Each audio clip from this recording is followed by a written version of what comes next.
Yo,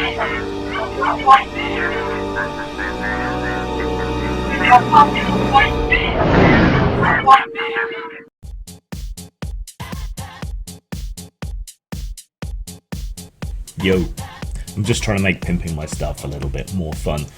So I have a YouTube channel, which is where you're probably watching this. That's Postmortem Video. I have a second channel called Grimstream. It's not got the proper name yet, but if you search for it, you should find it. And if you're trying to stop sucking at the teat of YouTube, you can always head on over to BitChute and find me at Grim Jim. Hello, lovelies. Grim here. YouTube has decided to remove the visible dislikes on videos via the thumbs down button. This has made a lot of people very angry and has been widely regarded as a bad move. Those angry people, for what it's worth, include the original founder of YouTube, who seems to have regarded this as something fundamental, though not quite as fundamental, I guess, as it is on Reddit. Now, they're not getting rid of the button, which some people are mistakenly reporting. They're just getting rid of the publicly viewable number of dislikes and downvotes, whatever you want to call them. Why? Well, that's the big question, really, isn't it? And it's quite hard to decode. They say it's to prevent bullying and pile-ons and that sort of thing. It's to protect the mental health of creators on the platform and to spare their hurt feelings. That doesn't really ring true to me, because the dislikes, the downvotes, again, whatever you want to call them, is still available in the back end of the video. So me, as a creator, I can still see, the percentage of people that hated something that I've said, or the number of people that have liked something that I've said. So it's not really that helpful for the reasons that they're saying it's for. Might it discourage trolling? Maybe. There is a sort of bandwagon thing that goes on. People see a video as being hated, it becomes a story that a video is being hated, it gets shared around. Look at this bullshit. People come in and they pile on the dislikes, and it feeds on itself. So maybe there is a scintilla, a tiny amount of truth there for people to zoom in on, but I don't think that's really it. I mean, if having a video heavily downvoted bothers you, it's going to bother you whether it's visible or not. I think it's more likely that this is put in place to defend the honour of corporations and YouTube itself when they get ratioed to hell when they do stupid things like removing dislikes.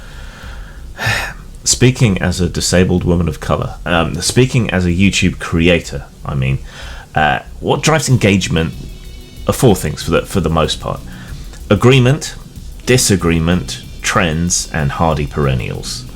So, agreement. This is what tends to lead to echo chambers on certain channels, where as long as you're putting out stuff that the audience you've established agrees with, you will get a good amount of clicks. People get a nice dopamine hit from having public figures agree with them, I guess. Disagreement. People are more likely to say something or do something to engage or to watch all the way through if they hate something, but provided they don't hate it so much that they turn off straight away. But this is the whole idea of clickbait and so on. If something gets your dander up, you're far more likely to engage and get involved. Trends speaks for itself, memes, challenges, that sort of thing. Hardy perennials are videos that are evergreen, like how-tos, instructions. My most effective hardy perennial video is the one on the lore behind He-Man for some reason. So, those are the main things that drive engagement. Disagreement is one of those, and it may even be the preeminent one.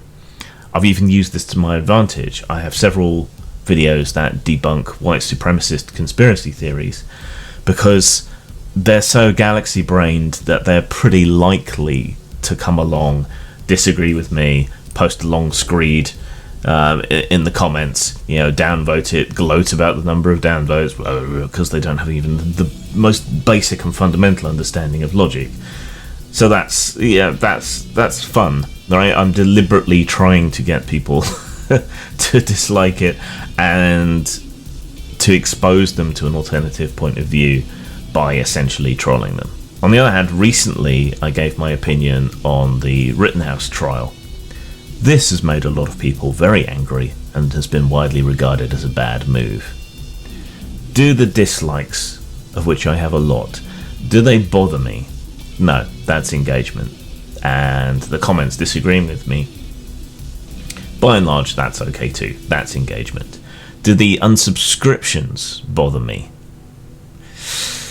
A bit, but not much, because the kind of people that would leave at the first hint of me disagreeing with them are not the kind of people I would want around anyway, and they're probably not going to last that long around me because I don't fit into any of those neat little holes that they have decided to file people into. Now, the only thing that bothered me was meaningful disappointment, because it's me. I look into things. It is possible to look into things and still come to a completely different conclusion to other people. This is something I've had a hard time accepting and understanding, but sometimes you just view things in a very different way, and I think there's some cultural issues around the Rittenhouse trial, some definitions legally, ethically and morally of what constitutes self-defense and so on, that are differences. I guess primarily either side of the Atlantic, between people on different political poles as well. I don't want to get too far into it, but the point is that's what disappointed me. Not the unsubscriptions, not the dislikes. That didn't bother my mental health at all. No, if I got testy with people, it's because they assumed that I hadn't followed the trial, that I hadn't looked into it.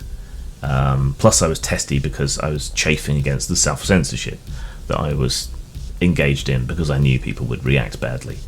But I did it anyway. So ultimately, the removal of the downvote, the thumbs down, whatever you want to call it, it doesn't bother me in particular. It's just another example of a long, slow slide on YouTube and on the internet in general into corporate public relations domination. And slowly but surely, our options to express our displeasure, whether it be comments, downvotes, whatever else, are being taken away or controlled. It's a de-democratization of the internet. So I disapprove, but ultimately it doesn't really bother me, personally. At the end of World War II, the Axis and the Allies went to war with A-bombs until nobody was left to fight. In this atomic wasteland, a new breed of rockabilly hero arises. From the gleaming domes of Science City Zero to the sleazy roller derbies of Vegas and the sky fortress of the Fourth Reich, there's a new world for the taking. 45, Psychobilly Retropocalypse, available at lulu.com and RPG Now.